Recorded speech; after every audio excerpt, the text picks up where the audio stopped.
exotically beautiful, eminently dangerous. That's the ecosystem behind me. We're in Israel, in the southern wilderness. As you can see, it's not a place that has, but a place that lacks. It lacks grain fields, it lacks water, it lacks cities, it lacks everything ordinary human beings would need to survive.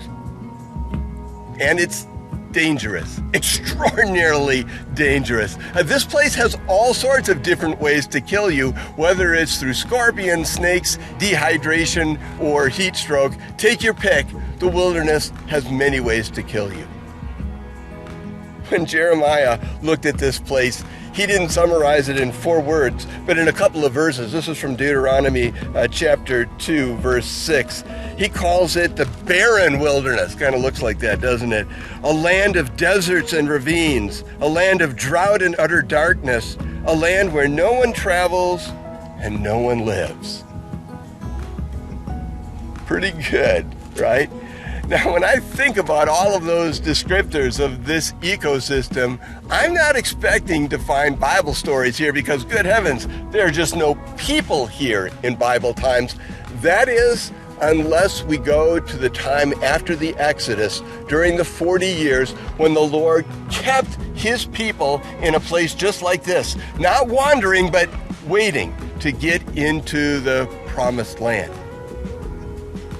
Why? Right? I mean, isn't that the operative question? Why hold Israel in this space when the promised land is just a few miles to the north?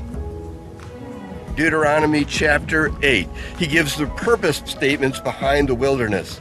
Remember how the Lord your God led you all the way in the wilderness these 40 years, to humble and to test you in order to know what was in your heart, whether or not you would keep his commands. He humbled you, causing you to hunger, and then feeding you with manna, which neither you nor your ancestors had known, to teach you that man does not live on bread alone, but on every word that comes from the mouth of the Lord. To humble, to test, to teach. That was the purpose of God leaving his people in the wilderness for those 40 years. When the Lord takes us into a place where we have the inability to sustain on our own, when he takes us into a wilderness and says, I know that the fundamentals for survival are not in view, will you trust me when the fundamentals for survival aren't in view? Is he testing you, friend? Or is he seeking to teach you of his abilities to sustain you in this time and his willingness to meet you where you are and to support you